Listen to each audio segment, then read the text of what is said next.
This is KP from the Memphis 10. I write, I blog, I inspire. This is blogspot.com.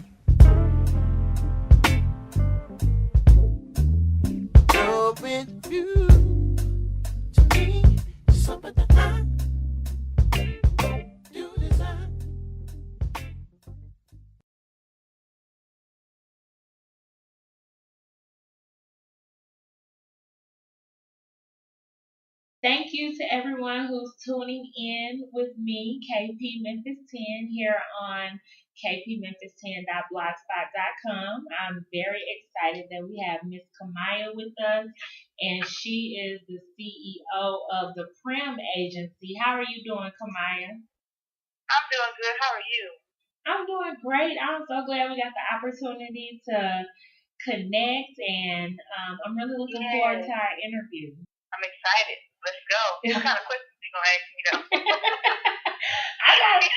I got a variety, but it's definitely just about your career. I don't get into your personal business.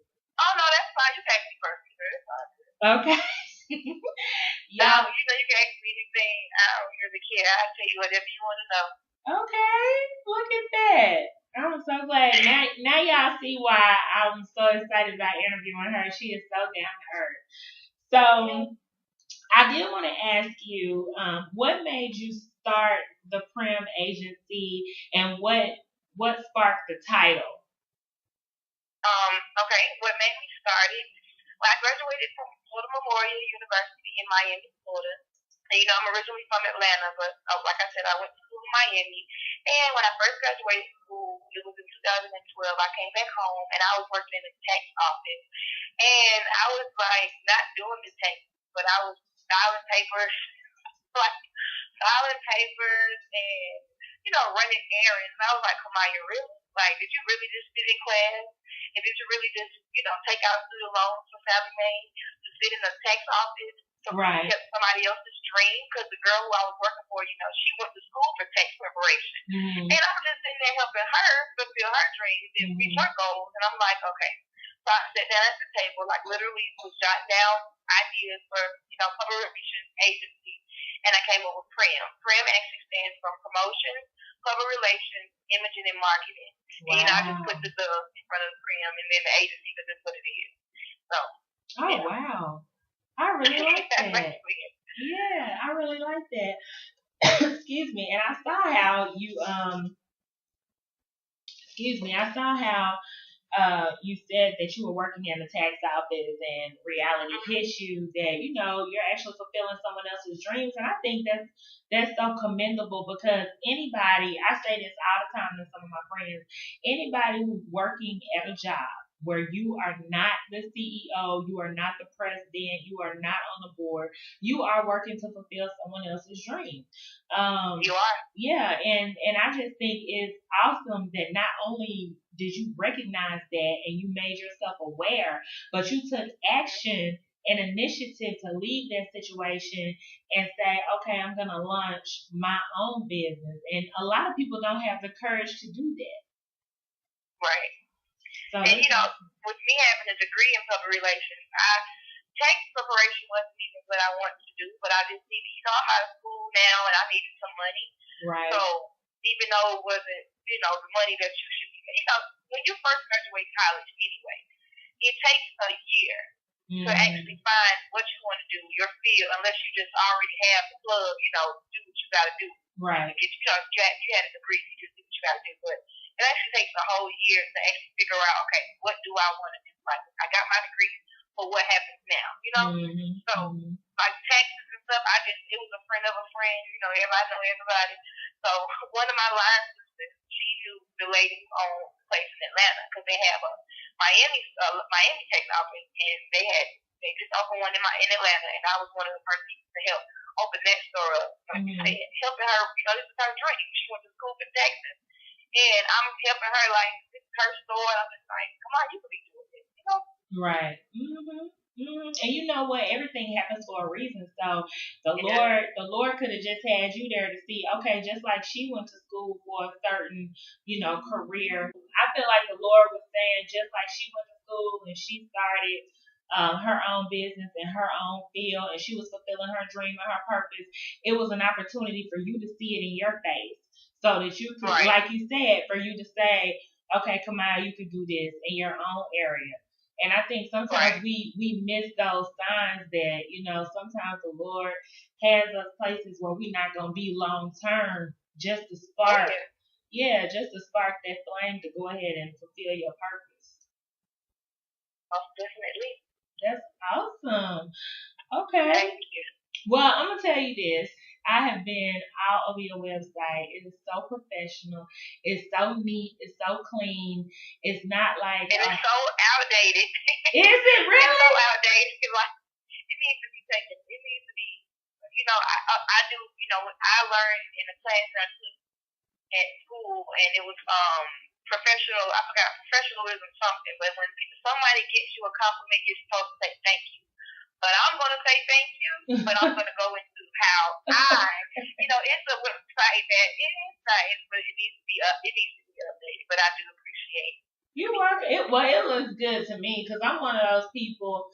I like neat, clean, simple stuff. I don't want to have to dig and search in a maze of colors and designs to try to find what I'm looking for.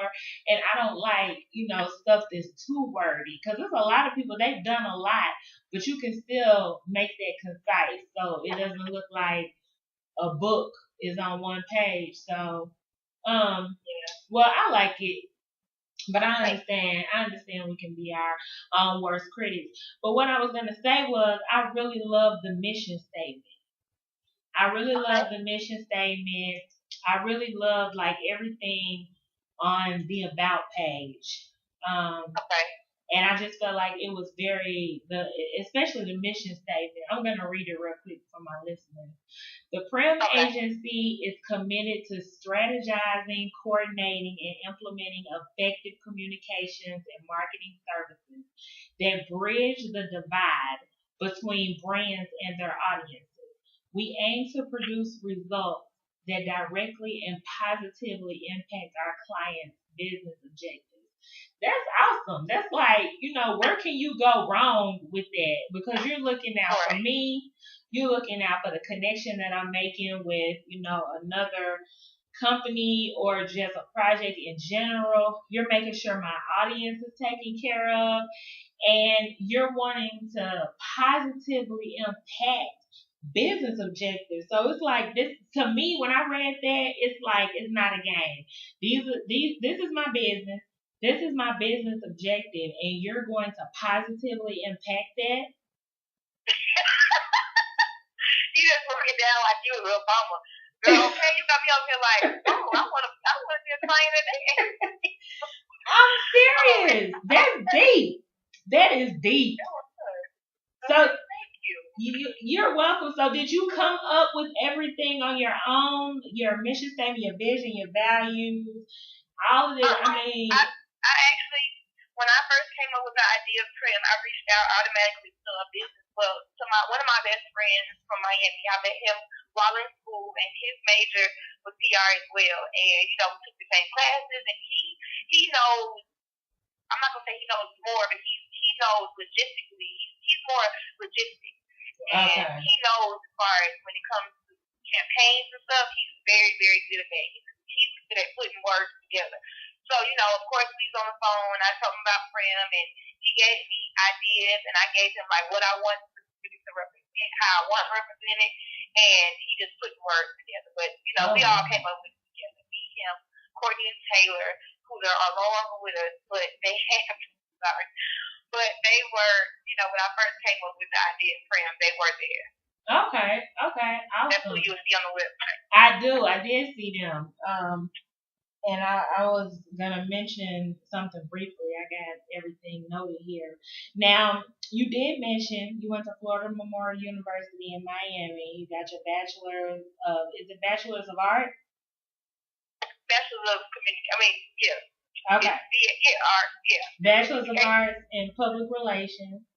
Yeah. And I just wanted to ask you because just because of like the presentation of the website, you can tell, you take yourself seriously because your website is an extension of you.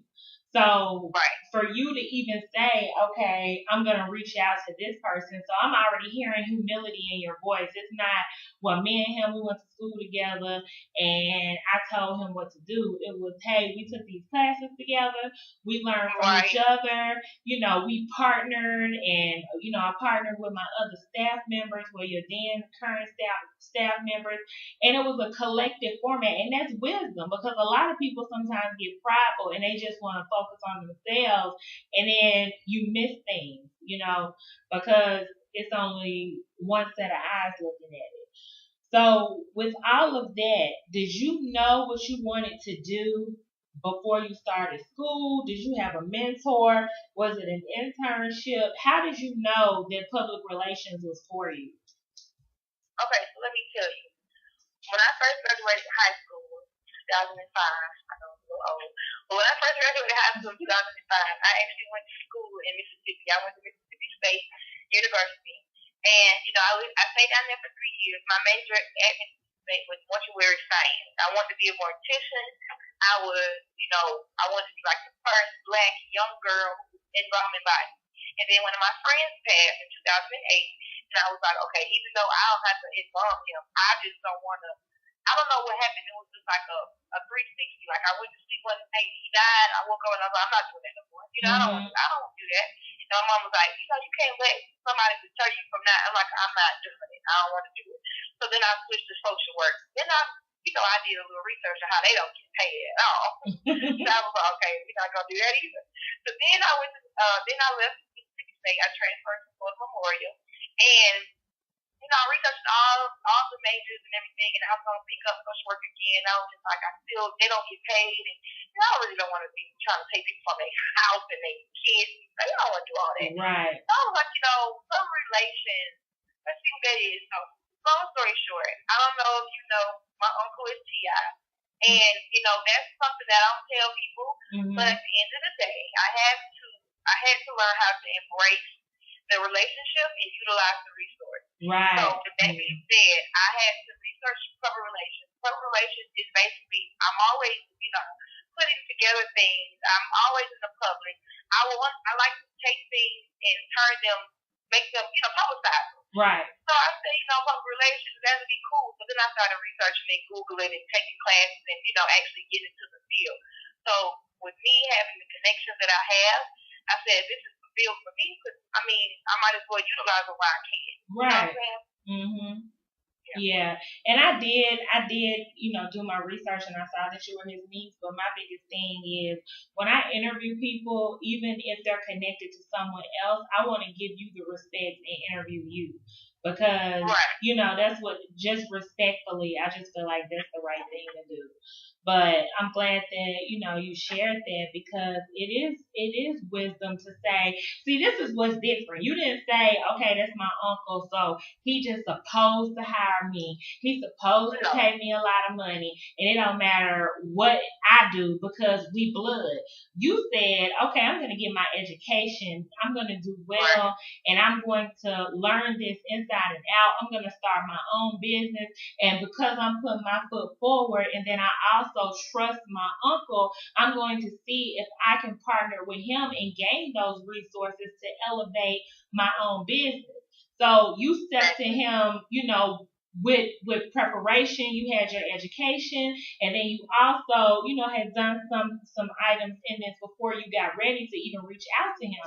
So I just feel like, again, that's humility, and that's why you've been so successful.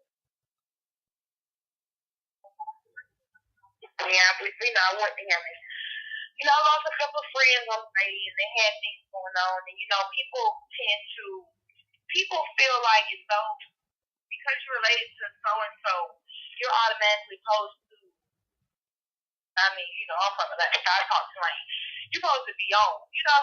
Right. Mm-hmm. They feel like okay, your uncle is who he is, and you're supposed to just put me on because you on. No, that's not how it goes. Right. Like when I took him the idea of Pprim, I had it written down. I had my statement, I had everything in my iPad, and I took it to him. And then when I actually got it trademarked and got it incorporated, I took it to him and was like, okay, I'm really serious about this. I had my business plan together. I had the budget that I really wanted to put into the business, and he was like, dang, you really serious about this? Mm-hmm. So I feel like the God bless the child that got his that has his own. And my grandma, I never really understood what it meant, but now I do. And you really have to, when you're out here grinding by yourself, like you're really doing it. Even though I could, pay nothing to get his phone and call whoever, but I don't want to do that because that's not the respect that, that's not what I want to be known by. Like, just because so and so.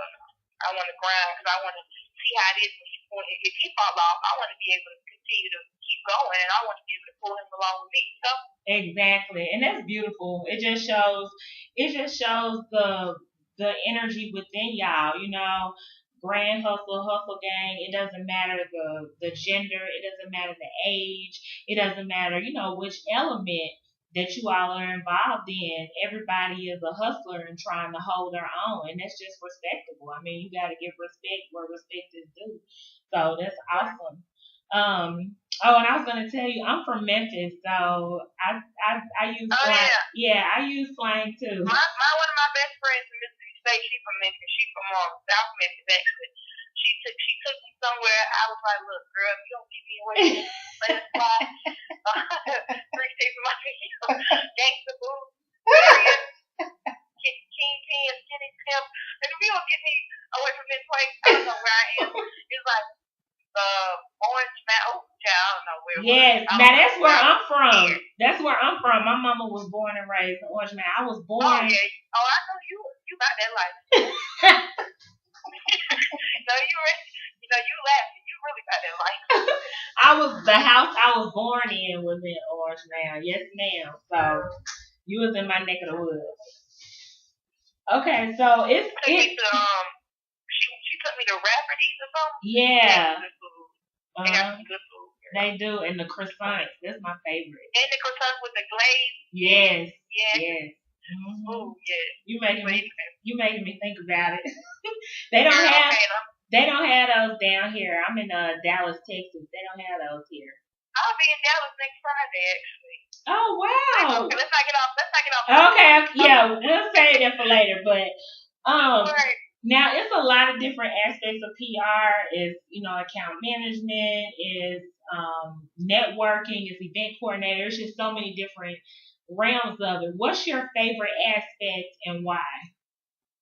My favorite aspect of PR is branding, and the reason why, I say social media.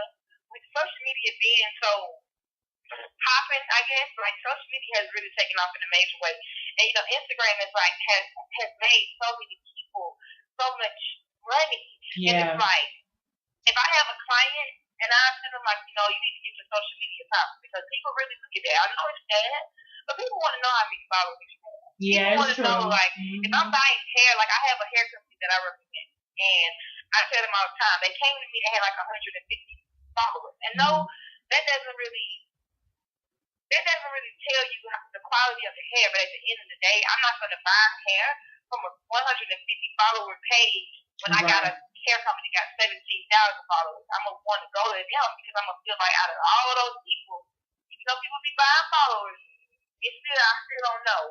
So out of all those people, I'm gonna feel like, okay, this hair is kind of good.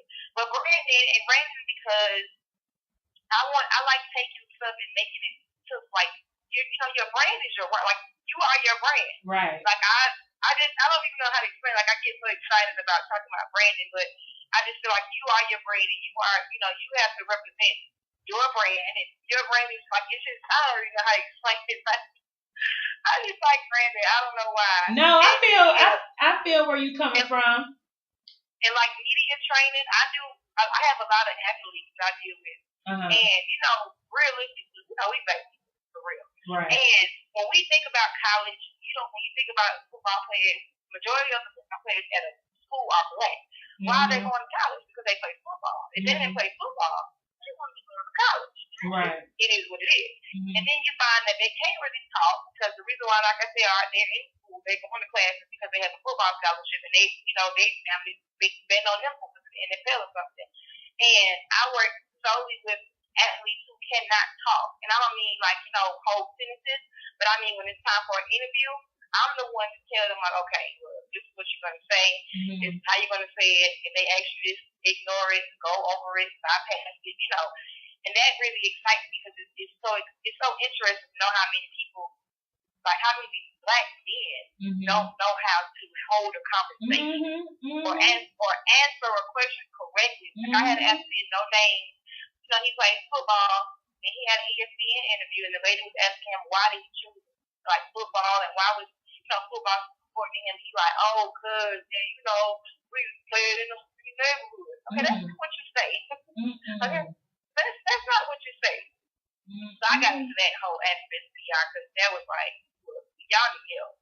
You know what? And I'm glad you said that because I don't have any clients right now, but I used to do management for like independent artists, and it wasn't anybody you would know, but it was just people, that were trying to come up. And that's one of the things that I would sit down and go over with them. We would have mock interviews and they would think that I was just being so petty, but I'm like, you need to be familiar with what to say because when you really start booking gigs, you're going to have, in-store appearances. You're going to have radio interviews. You're going to have all these different things. And there may not be a time for you to prep right before the interview. So you need to just have your answers ready in your mind.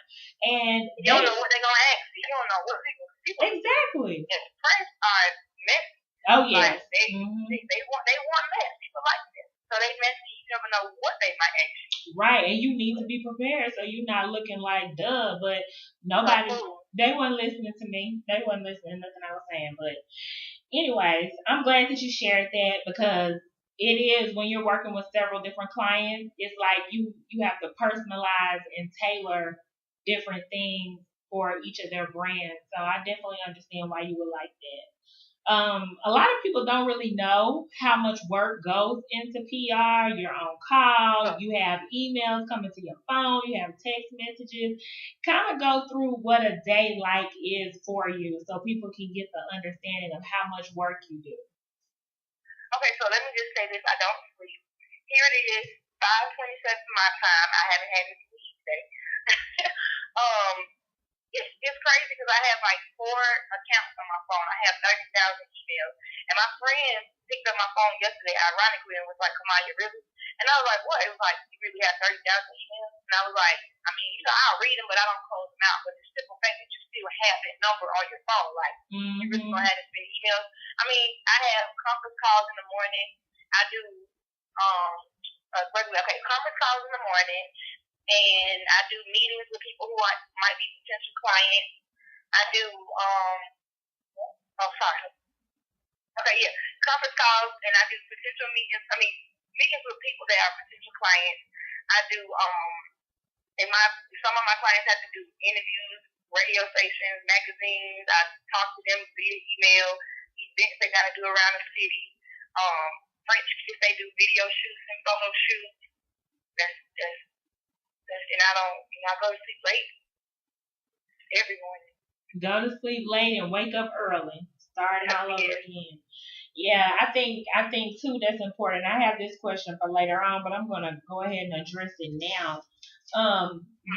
Just because we on this subject of how hard you work, what advice do you have for talent like actors, actresses, singers, athletes about how to keep a healthy relationship with a publicist or a public relations representative? Because like you just said, you all work just as hard as the talent, sometimes even more, because you're handling so many different elements of the business, and they may only have to focus on the sport or only have to focus on recording in the studio or only have to focus on showing up for their television series or film shoot. What's some suggestions that you would say to help people maintain that healthy relationship? Well, the first thing is you want to be cool with the publicist because the publicist is the person that is the middleman between you as a client and the press. I like to try to get not try to be nosy or be, just trying to get nosy or whatever with my clients, but I like to know anything that the press can pull out. Like I said, people are messy. So if you have a client who, let's say you have a transgender client and he's now acting as a woman, it's going to be somebody, if he makes it big, that's going to come out and try to say that, oh, that's a man. If you tell me that, then I can say, okay, that's a man. So what happens now? Let's move on. Like, he is a man. And I have him talk about him being a man. Right. If it's fine, if it's necessary. But if you don't tell me that, and somebody comes to an interview and they say, hey man, and I'm looking at like, that's not a man, that's a girl. And you look at me like, no, I am a girl. That's so bad. Right. So it's very important that the client, the talent, everybody is cool with not cool, but you keep a really healthy relationship between the journalism, because that's the one writing the story on you, and the publicist. That's the one that's telling the journalists what to say. Right. Like, we're the ones that they come to get the information about you.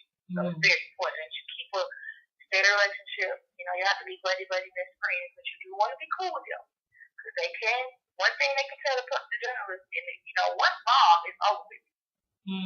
Or one sex tape to be case. So it's kind of like, how much this guy, crisis management, Olivia Pope type stuff going on, and then obviously I've seen he's on a woman's part. I know his stuff is like, whoa, wait, right. Say that, Did you see the interview? I saw the snippet when they showed how she asked the question and the way that he responded, and I saw a lot of mixed comments on Twitter. So I saw the uproar of it. And I know because people was like, she shouldn't have did that, but I was like, she was being messy, and they was saying how she was making. I didn't see it, but a friend of mine sent it to me, and she was being messy because as a publicist, when you go to a place like that, that's a very big interview. And when you go to a place like that with your client, you have to talk to the people first before they even go on stage, so I can know what you're going to ask them. Right. And I'm pretty sure if the publicist is a good publicist, she asked them like, okay, well, y'all going to ask me. They probably said, okay. And she probably said, do not ask him about Trey Songz. Don't ask him about Songz. And for you to go ahead and ask anyway, okay, yeah, you need to do cussed out. And I mean, but he even, I don't feel sorry for him. Yeah, he even said, I just told y'all that. And it's like, right.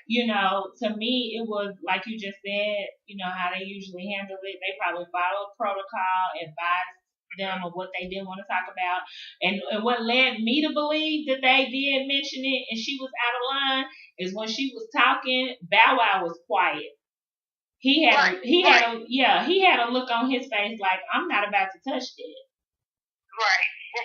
So, I mean, because I just like, come on now, you trying to get some information, girl. You looking dumb, and then she gets mad and walks off the set.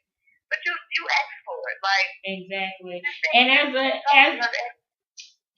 I agree with you, and also as a journalist, there's a certain respect that you have to give the interviewee. I mean, that's just.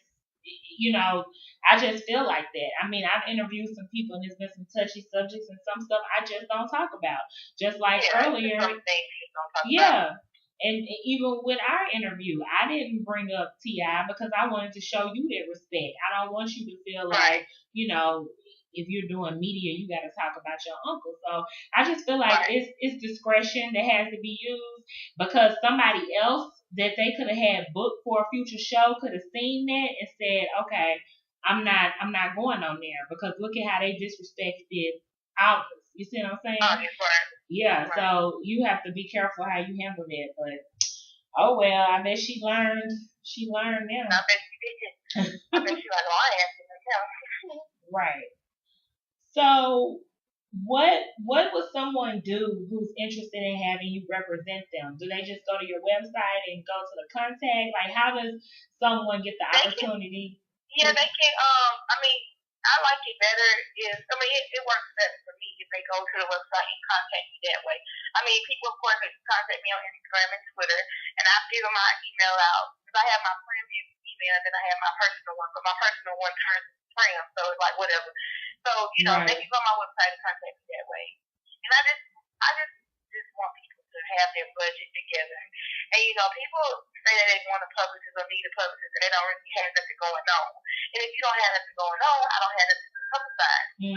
So that way, it's not, you don't need me. And people want to feel the need to feel important, so they say I have a publicist. But I'm going to be the type of publicist. You do have people out here who's going to just give people money and just say that they doing somebody's PR, but I'm not like that. Like, if I can't help you, I'm not going to take your money.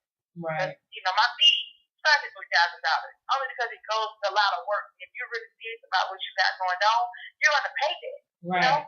So I just feel like you really have to have your budget together, because I'm going to know you're serious, and believe in your dream, like believe in yourself. Don't come to me like, okay, I'll rap, but listen to this, tell me if this sounds good. You shouldn't have a publicist. You don't feel like you're confident in your song. Right. That's important. And a lot of people, they don't understand that, having that budget is real. Like, nobody's going to get out here and put their self in a bind financially to help you, and you don't even have yourself together. Right. And I learned that the hard way. I would believe in people, but belief only goes so far. Right. That's true. Because when I first started, I was helping everybody. Like, I was like, who needs PR? Come on. I was like, I'm sitting on the corner, like, who needs me? Come over. Like, trying to help everybody, and you can't do that. Because, people take people for granted. And then the fact that, you have a relationship with people, they feel like they're hiring you, they're hiring your family, they're hiring your connection, and you got to pay for all that. Like, that's not how it goes. Exactly. And I see it now. At first I was helping people, but now I'm like, look, you have to have a legit budget for me. And you got to, like, really know, you got to really have something going on like that. If you don't have nothing going on, I don't have to publicize. Right. I can do it for you. Yeah. That's true. That's very true. Now, with you being in Atlanta, I know the Atlanta market is competitive. How did you build and establish your brand? How did you set yourself apart and people take you seriously for your services? That's a good question. Let me see. How did I? Let me see. I don't really know how to answer that. Okay, let me see. That's a challenge here. Let's see.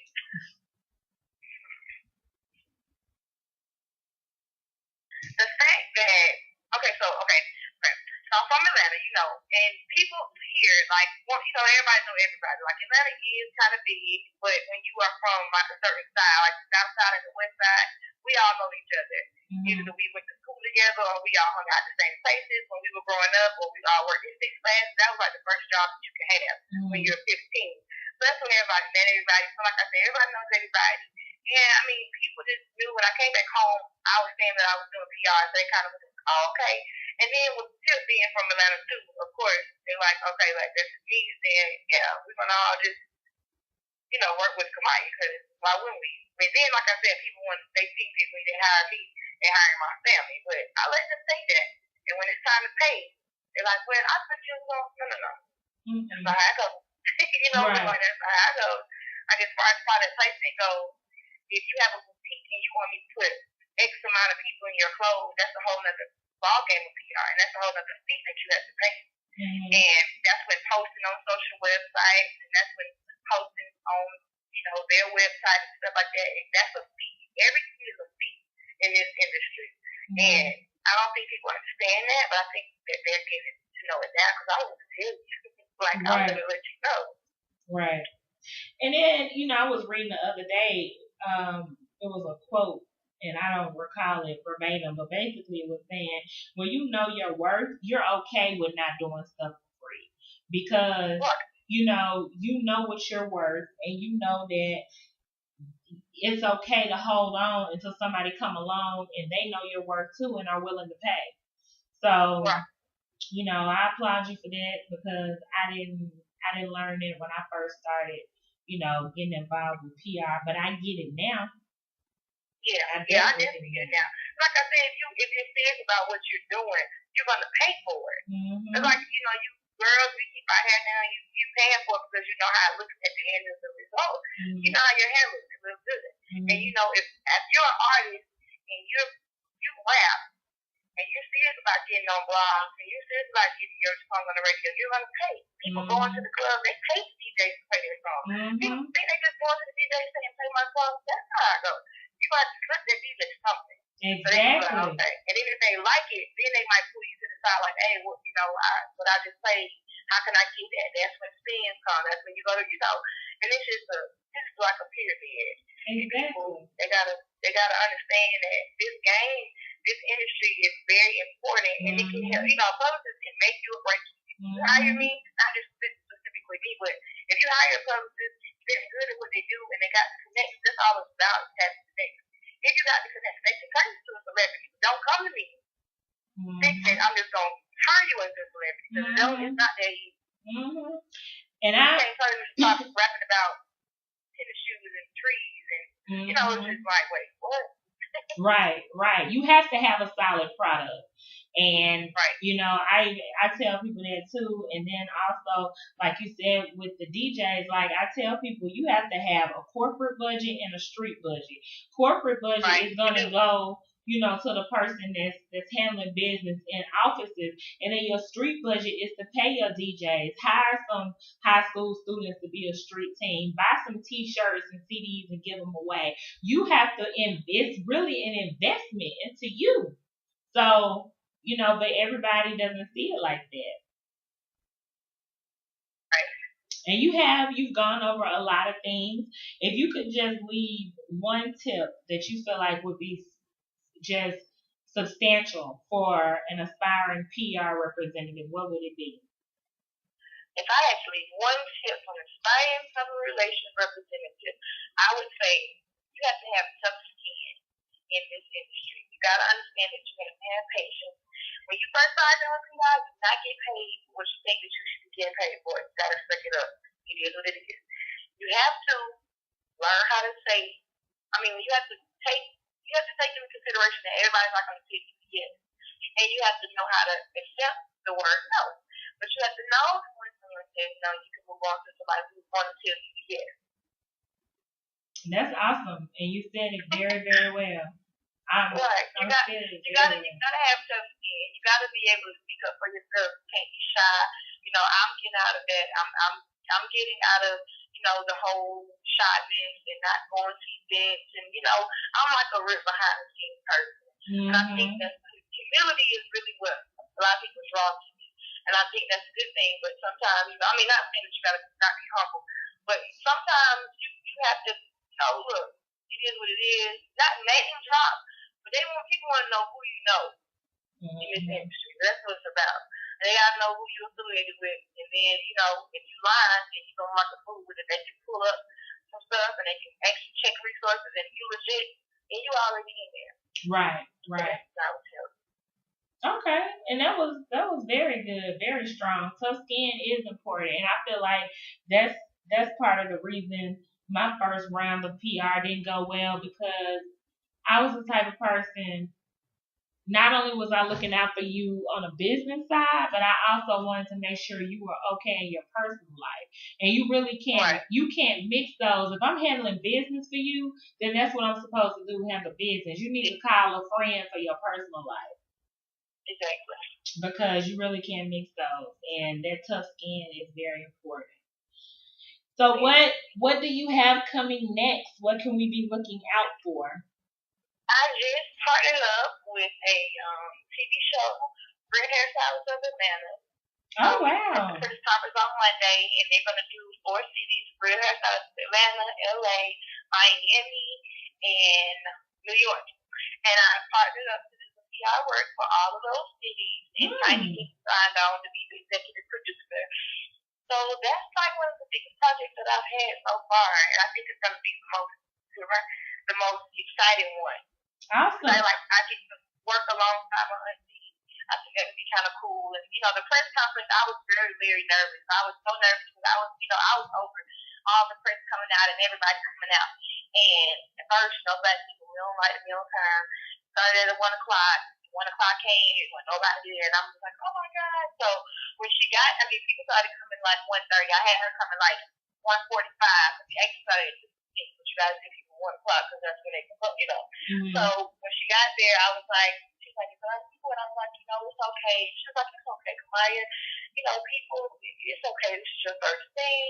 When she came in and she saw it was swarm with people, she was like, oh my God, and she was very proud. That was like a very proud moment for me. And my mom was there. My mom doesn't miss anything that I do. Oh, that's awesome. That was exciting. But that's one of I have a lot of little other things coming up. The athletes that I work with, football season is about to come. And when football season, I don't really work with like that. But I still have my group of preacher kids.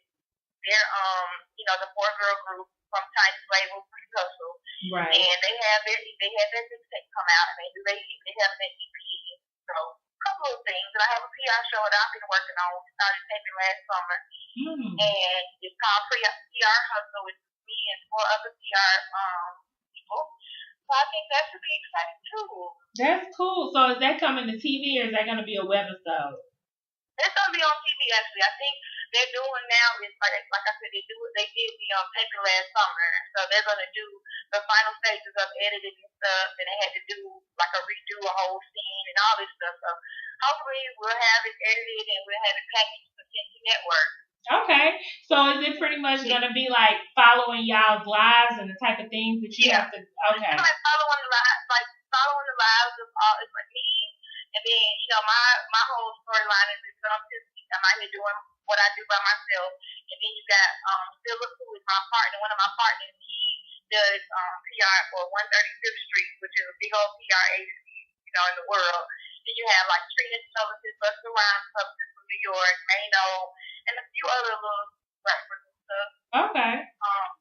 It's really follow our lives. It's like what we do and what goes in the day of a PR and what makes everybody successful, like the behind the scenes that's making them successful.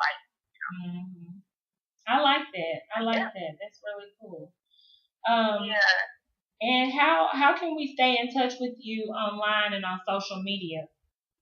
Well, I have my agency website. It's pprim.agency at gmail. That's my email at gmail.com, and then my website is www.thepprimagency.com, and then Instagram, Twitter, Kamaya PR.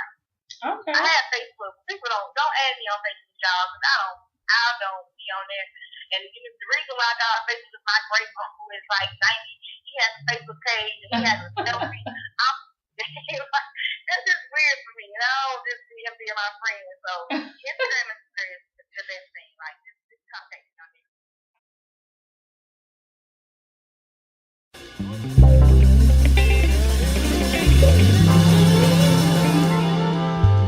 This is KP from the Memphis 10. I write, I blog, I inspire.